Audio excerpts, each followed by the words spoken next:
right, so we will go ahead and get started. Good morning, everyone. Welcome to Functional Neurology. If you haven't met me yet, if you don't recognize me, my name is Elise, and I am the president of the club. I'm a Tri 4 currently.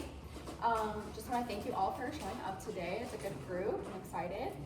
But today we are going to be going over the different lobes of the brain and the best kind of functional approach when it comes to testing each lobe. And we'll get hands-on at the end and start interacting with each other to try and test everybody. So one of the main things about this club that I've said before, and I'll say it 100 times, is you learn so much about the brain in this curriculum, but on a piece of paper. And so the best way I want to do this is try to get us hands-on towards the end. So I am going to just talk for a little bit, but we will get moving and going towards the end, so don't worry. So just a quick kind of like recap, if you weren't here last week, if you don't remember, I just want to talk about what functional neurology is as a whole. And that is a specialty within chiropractic that focuses on that relationship between the nervous system and the overall health of the patient. This idea is a paradigm. It is not a technique, but it is key to understanding functional neurology. So adjusting wise, you can use any technique in the world. You can use Dunstead, Toggle, Thompson, whatever have you. But this is just a lens that you can utilize to look into your patient's neurology to kind of help you further heal them. So when it comes to comparing the two sides of the brain, like left versus right, that is hemisphericity. And it's the idea that one side of the brain is hypoactive while the other is either compensating and retaining a normal function or hyperactive. Now, when it comes to this, it's not a completely clear-cut idea because we have to remember that the cognitive processes of that brain and the two hemispheres are highly interconnected. Your whole brain is working all of the time. You can't just turn off half of your brain when you feel like it. But this idea of hemisphericity is a nice kind of baseline starting point for us to have when it comes to deciding treatment protocols and further rehabilitation. So just to recap on how that hemisphericity kind of works. So for example, your conscious and voluntary actions of your body are coming more from your contralateral or your opposite hemisphere. So if you're right-handed, that's the old saying, like you're right-handed, you're left-brained, it's kind of true. Whereas your involuntary and unconscious behaviors are coming from the same side.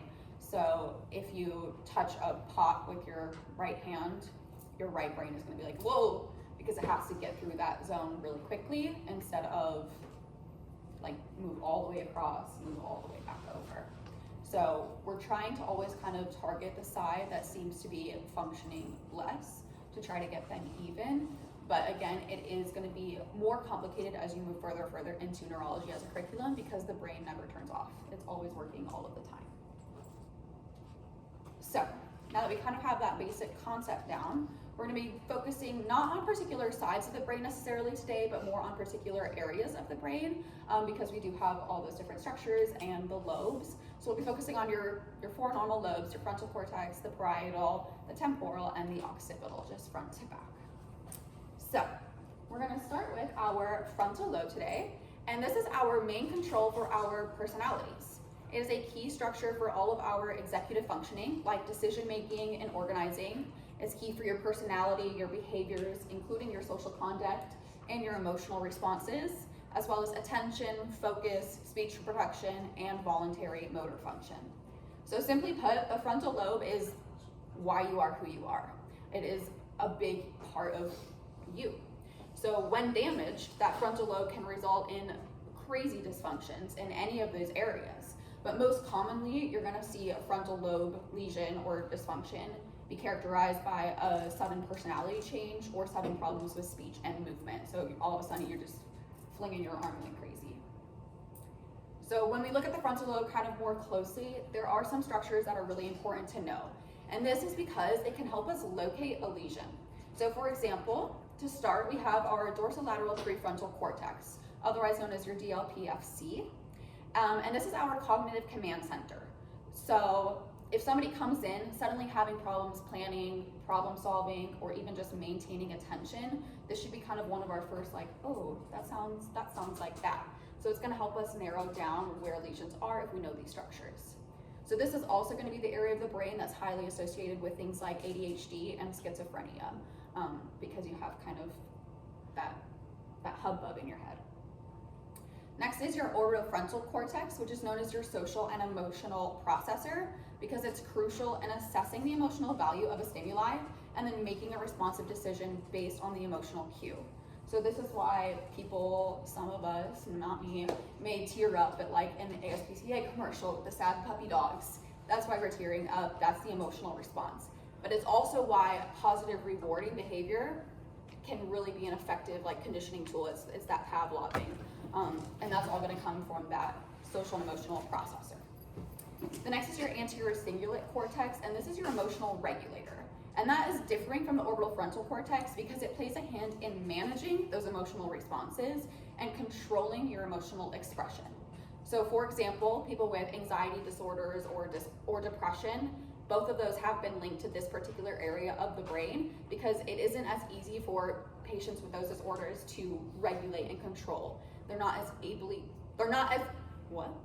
readily able to put a lid on their emotions, and they might boil over a little more easily than an able-bodied person.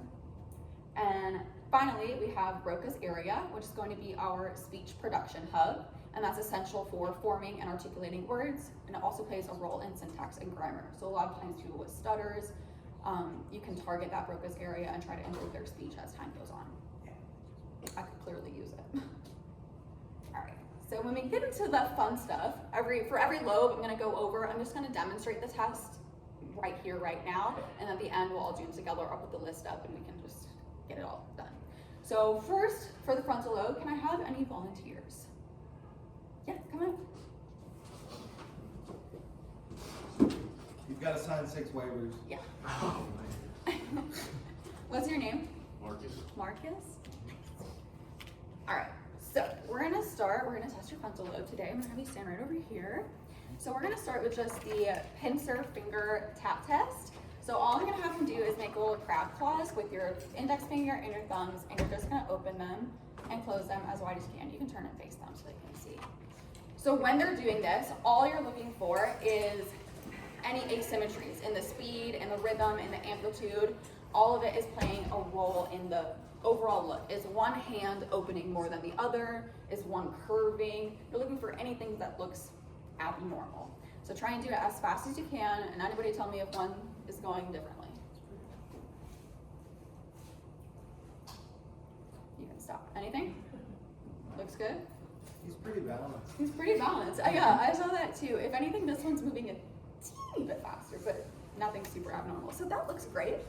But one of the reasons you're looking at that is because this plays a key role, that frontal lobe is playing a key role in controlling voluntary movements, as well as your fine skills, your fine motor skills, your dexterity. So that looks great. And the next one we're gonna do is gait with dual tasking. If you were here last week, you saw Jackson demonstrate it. You're just gonna have your patient walk back and forth, but as they're walking, you give them a task. So you can count backwards from 3, you can say the months backwards, something that takes their mind off of walking. So I'm gonna have you walk back and forth doing the months backwards. Backwards. Yeah, starting with December. There's a spoiler. Okay. December, November, October. Keep walking. October. So now as they do this, they should be able to maintain a steady gait without tripping, without veering off to one side, or even slowing their speed or quickening their speed. August, July, June, May, April, February. Yeah, definitely skipped a month, but that's okay. I didn't realize. You so much, you So like I said, they shouldn't veer, they shouldn't stumble. If you saw, when he first started thinking, he tripped over his foot a couple times. His right foot, he tripped over a couple times. Yeah. Question. So when it comes to rhythm and all that kind of stuff, this is where you would see musicians lobes light up too, isn't it? Yeah. Like pianists specifically, so you have to do something with this hand, but you're doing something completely Yeah, different here. absolutely. And because it does have that dexterity and that fine skill coordination, a lot of that is coming from the frontal lobe for sure. So with the walking, you're really specifically testing that dorsolateral prefrontal cortex because that is how you're stimulating multiple cognitive processes at once. Yes. How would a chronic injury affect that test? So like, I have a really bad knee problem, and so I already have like an altered gait. How would you take that into consideration when doing that? So, if you already have an altered gait, you compare their gait when they're not dual tasking compared to the one when they are dual tasking. So Okay. if nothing changes with the dual task and it's still just that normal like limb, then you know it's not a brain problem, it's just that knee problem. Right. Okay. I'm gonna use Dr. Norcus as an example, so Okay. sorry to put you on the spot. That's all right. If I had him dual task and I've never seen him walk before, I would be like, whoa, something's going crazy. But I think he just had a stroke. his normal, his normal gait is altered than what you would think of like able-bodied. So you would have to look at a baseline first. Okay. Yeah. All right, so that's our frontal lobe. Moving backwards to our parietal lobe. This is gonna be the lobe that helps us with where we are, where things are in space. It's all your sensory, it's all your proprioception, all of that stuff. So for example, your body is aware that you're currently sitting in a chair, and you're actively interpreted where the chair was when you sat down. And that's why you didn't fall on your ass when you sat down. But it's also why the prank where you pull the chair out from somebody when they're sitting, that's why that works. Because your body doesn't realize that that chair is not where it thinks it is. So that's kind of a fun little basically, that parietal lobe is keeping a map of where you are and where all things are in space due to your receptors that are taking in that information. So when it comes to important structures, some of the important things we have to realize are that tracks go through this because it's our sensory. So including the dorsal column medial meniscus, or the DCML, that's how we're going to discriminate vibration senses, fine touch, and conscious proprioception. And then our spinal thalamic tract is going to be pain, temperature, and crude touch. So all of those external receptors. And the reason this is because those external receptors are highly interconnected to the proprioceptors. They have a nice little cute relationship. So if you feel something, you know not to step there. It's kind of that idea. You have to have external receptors working and firing in order to have a good conscious proprioception and to have a good idea of where things are in space. So they work together really nicely. Now, when we're talking about external receptors, something really important to refer to is the sensory homunculus. It's creepy, it's weird, but it is basically how your brain perceives your body to be. What it means is any portion that's super large on the homunculus, those have more external receptors and lead to an increased dexterity. So for example, if you were to close your eyes and have somebody touch you with 2 fingers on your hand, you would pretty easily be able to distinguish, yeah, that's 2 fingers for sure. But if they were to do the same thing on your back, most of us wouldn't necessarily always be able to tell that there are 2 different points of contact. Most of us would just know, oh yeah, they're touching me. But you can't discriminate between the 2 touches. And that's because your back doesn't have nearly as many receptors as your extremities do. So when it comes to parietal lobe lesions, most of these are going to be characterized by that loss of sensation and or a loss of proprioception. So for example, if you have a complete loss of sensation on one side of your body or the inability to perceive motion, those are both going to be really common effects of parietal lobe lesion. In order to test it, we're going to focus today on finger to nose and graphesthesia. So can I have a volunteer? Yeah, let's go. Demetrius, right? Yes. Okay. I'm a lab monitor. Yeah. I'm just stalking all you guys. Yeah. So for finger to nose, you're gonna have the patient close their eyes and hold your hand out kind of straight with your index finger pointed. Yep. You want the tip of their finger, you can open your eyes, and you're gonna touch your finger to my finger and then to your nose 5 times while looking at it. So my finger. Yep. And just. Yep, to the tip of your nose. And then close your eyes 10 times.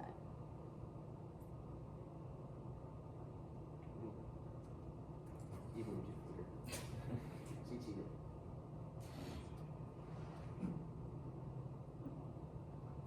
Okay. Oh, I was close. So close. And then to the other side as well. 1.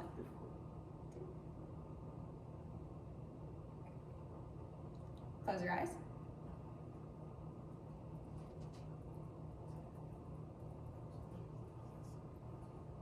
Keep going.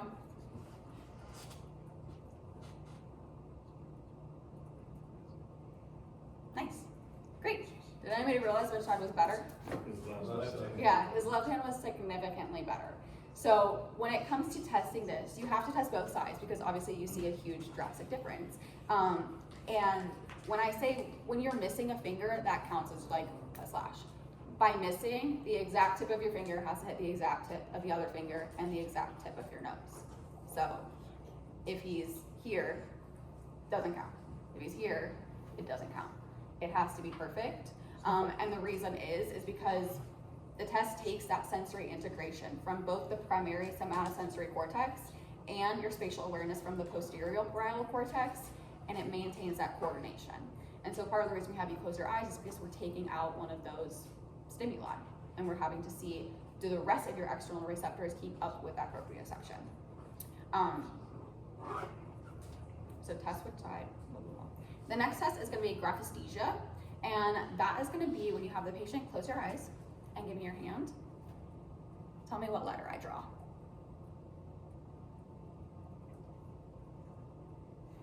I'll do it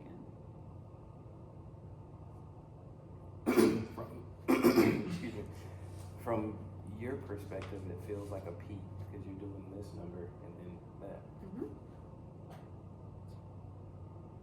Feels like an S. Mm-hmm. Oh. Yep. N. Yeah. Give me your other hand.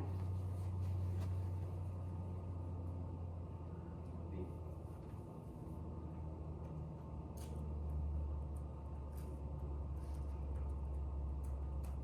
Move it again. The Y. No, but it's close.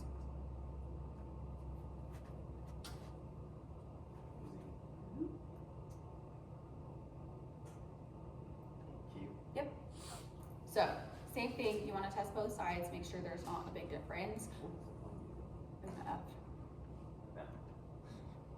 When you pick letters, they have to be capital letters. They also have to be right side up for the patient, because like you said, he's like, from your perspective, it seems weird.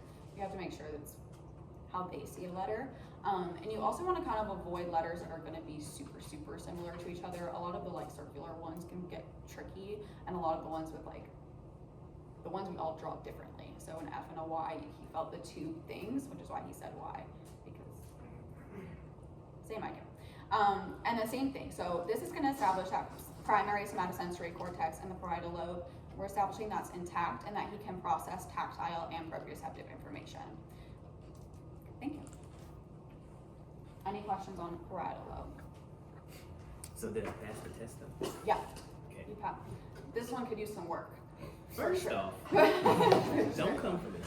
But in order to fix, like for example, if he were to, his right side was way off track, there are kind of two different therapies you could use to try it again. So maybe later when we try it in groups, I want somebody to just go over and stimulate his right arm, do figure eights 10 times, and then retest him and see how much it improved. And I guarantee there will be at least a small difference. So moving on to that temporal lobe. But first, before I start this one, I just want you guys to remember the words banana, elephant, roan. Banana, elephant, what? Roan. Rome? Like the city. Okay. Yeah. So now, when we're talking about the temporal lobe, most people are immediately going to jump to hearing, which of course isn't untrue, but there's so much more to it as well. Now, when we're talking about hearing, we have the primary auditory cortex, which is responsible for processing sound information. But then you also have your auditory association areas, and those are going to process and make sense of those sounds like speech or music. So that's why we understand words instead of just hearing absolute gibberish all of the time. The temporal lobe is also, though, going to be our memory and our meaning hub.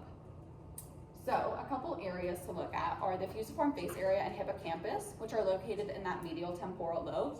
And those are known as your identity and memory keepers. This is the area that is vital for consolidation of new memories, and it also helps convert short-term memories into long-term. So for example, most of us in this room are probably that kind of person that's like, oh, I'm really good with faces, but I'm crap with names. This is why. We memorize those faces, but we don't always recognize and recall that information of the name and put them together. Where a lot of times the second somebody says their name, you're like, oh yeah, I remember now. That is why. we're a lot better at keeping the memory of an object versus a name. Warnicki's area, on the other hand, is going to be in our language comprehension hub. So this is how we are understanding language. It's how we're assigning those meaning to words and sounds. So when it comes to testing the temporal lobe, can anybody tell me those 3 words? Banana, elephant, wrong. Nice, very good. So that is one of the easiest tests you can do with a patient, is give them 3 words, do your exam, and at the end ask them what they are. Because it's testing their working memory. Can you easily, were you able to register what I said, and were you able to recall it a little bit later? If not, and if anybody couldn't remember, don't worry, don't freak out, you don't have a lesion. It's most likely because your brain did not assign a meaning to those memories, to those words. It didn't mean anything to you when I said them. Most of you memorized it because you knew it was gonna come back up, but most of the things that people, like, you're like, that doesn't matter to me, you're never gonna remember because you don't have a meaning, and your brain's not gonna waste energy memorizing and converting if it doesn't need to. So, other than that, we're gonna have 2 other tests. Yeah, sorry. No, you're good. So is this involved whenever people have like insane TV show quotes, like just that recall of like Absolutely. ridiculous, yeah, okay. Yeah. So a lot of your temporal lobe is memory as a whole, but specifically, like, especially in that hippocampus, you're gonna have your long-term memories, and like, mine is Disney movies, okay? I've worked for, I know, I'm a Disney adult, I worked for Disney World, okay? Whatever. Princess. Anyway, so when I look back and see a movie that I haven't seen for 10 years because I saw it as a child and I can still quote some of the things, is because that is stored really deep in that temporal lobe. But it's also why a lot of times you can say a quote and have somebody tell you what show it's from, like a really common quote. That's gonna be that working recall. And it's a good way to train it as well, is to kind of test song lyrics, quotes, things like that. Does that make sense? Okay. So, volunteer for temporal lobe. Yeah. What's your name? Luke. Luke? All right, so for today's demonstrations, other than that memory test, I'm gonna be testing his hearing. So the first one I'm gonna do is the finger rub test. All you're gonna do is, can you hear this? Yes. Tell me when you can't.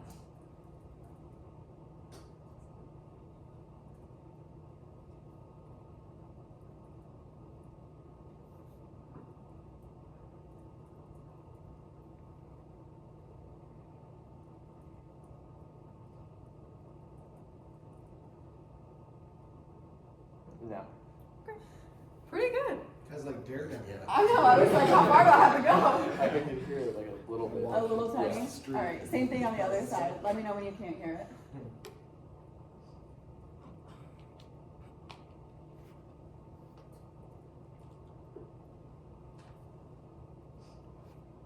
No. Any asymmetries? Anybody notice? Which side's smaller? The right side?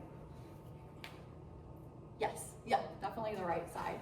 So the same thing, you kind of want to test both sides until they can no longer hear it, and you're comparing that symmetry. And the side with the less distance is typically going to be that side of the temporal lobe that's hypofunctioning. So like I said, those involuntary responses, like here, you don't try to hear, that's going to be that same side lobe. So hemisphericity wise, you're kind of testing the same temporal lobe for the hearing. And that's the one you want to that's the one you want to target because it's the one that's not functioning as well. So Next. that doesn't cross. Next is going to be sound localization with snaps. So I'm going to have the patient close their eyes, and you're just going to point to where you hear the sound.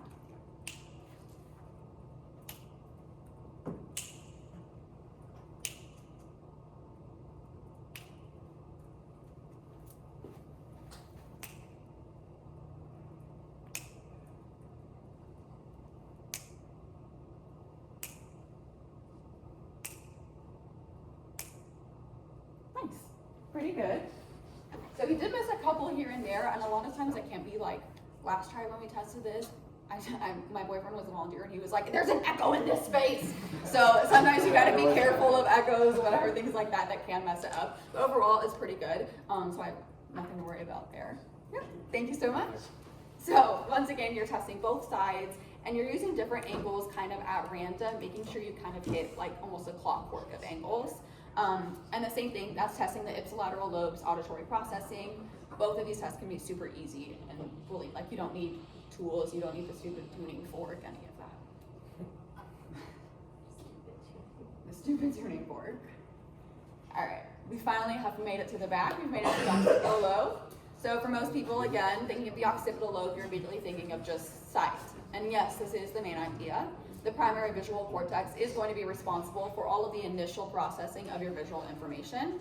And again, those visual association areas are going to process the more complex aspects. That's how you're seeing color, that's how you're seeing motion, that's how you're seeing just general spatial orientation. But it's also going to be a strong hand in recalling visual memories. So for example, I want you all to close your eyes. And I want you to picture your living room. Most of you should be able to see a fairly clear picture of your living room. You should see your couch, you should see your TV, you should see any pet you have laying on the carpet, things like that. Go ahead and open your eyes. So most of you should be able to recall that. If you can't, I have concerns. But that's because your occipital lobe is hard at work. You're able to recall that as a whole visual memory. It's why we can picture things in our head. So when it comes to lesions, sight is going to be affected in one way or another. And most of us are aware of like a total vision loss, right? You have blindness. And that is going to be the inability to perceive a visual stimuli. You cannot see. It's not that you're not processing, it's that you cannot see. Whereas visual agnosia, on the other hand, is going to be a cognitive disorder that affects the ability to interpret the visual information. So this is when you have the ability to see an object, you just can't recognize that object. So if I put an apple in front of you, you wouldn't be able to tell me that it's an apple. You can see it, but you can't figure out what it is. The same would apply to maybe a person's face. If you live with someone and you see them every single day over and over and over, and then one day you can't recognize them, that's a problem. Yeah. Is it because the apple will be blurry, or is it just that you can't associate the word apple with the image? It's less that you're losing your sight, because that's going to lead more to loss of vision, and it's more the ability of like, you see it and you're like, could be a dog, could be a boat, but it is an apple. Which is when I was a little kid and getting my they test pictures for kids when you get, instead of a Snellen chart, because you don't know your letters, and I couldn't see garbage when I was a kid, and I literally sat there and went, I don't know, pickle? And that's one of my family's favorite memories, is because it was a sailboat, and I had no idea. I said pickle. Your family liked that you had a concussion? I know. That's sweet. And it was a concussion too. Isn't that crazy? I've had a few. All right, so moving on to the testing. Now the occipital lobe works so closely with every other lobe. Again, like I said, the brain is always working all of the time. The occipital lobe is one of the ones that's the hardest to isolate, because memory, for example, is going to be that temporal lobe. It's super connected. All that sensory input with the parietal lobe, it's super connected. Everything like that is going to go in hand in hand. So we're just going to do one test for the occipital lobe, and that's going to be the confrontation test, because it's just the easiest for me to do, and it's based on the detection of movement. But there are other tests that you can utilize, especially when it comes to color discrimination, or even movement. So one last volunteer. I will call somebody out. Yeah. No, this one. Sorry, Luke. What's your name? Paul. Paul? I'm gonna try to remember everybody's names, but I'm really good at faces, not names. All right, so you're just gonna stand, I'm actually gonna stand side by side with you, yeah. You're gonna stand directly in front of your patient, and you're gonna have them cover one eye. And it typically works if you just mirror them. It's easier for the both of you. All you're gonna do is when you see my finger, let me know you see it, and then tell me if it's wiggling or if it's still. See it, it's wiggling. Still. Wiggling. Wiggling. Still. Still. Nice, switch eyes. Wiggling. Wiggling.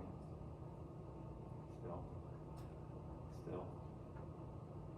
Still. Wiggling. Wiggling.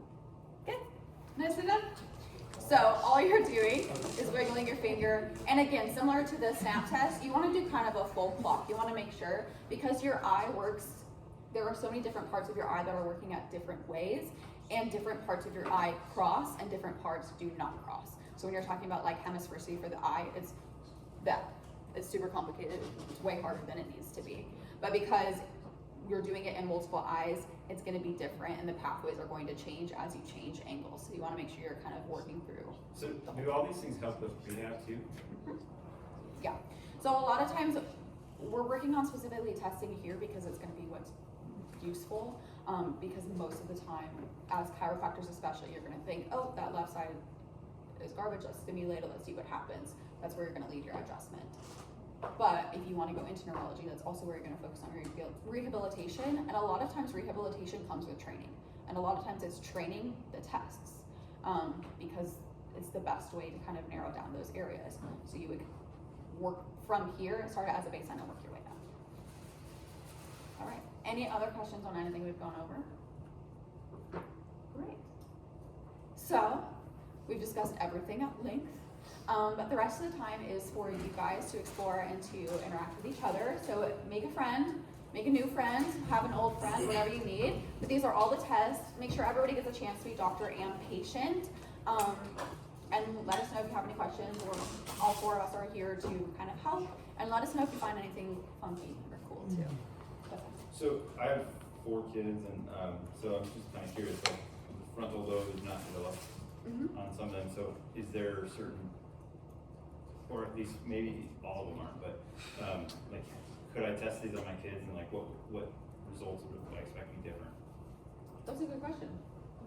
Again, it probably just comes down to have a baseline Okay. of something that they can do, and then, like with walking, Yeah. even if you want to, like, make it easier, just as they're walking, have them name animals that they play with, or it could be anything.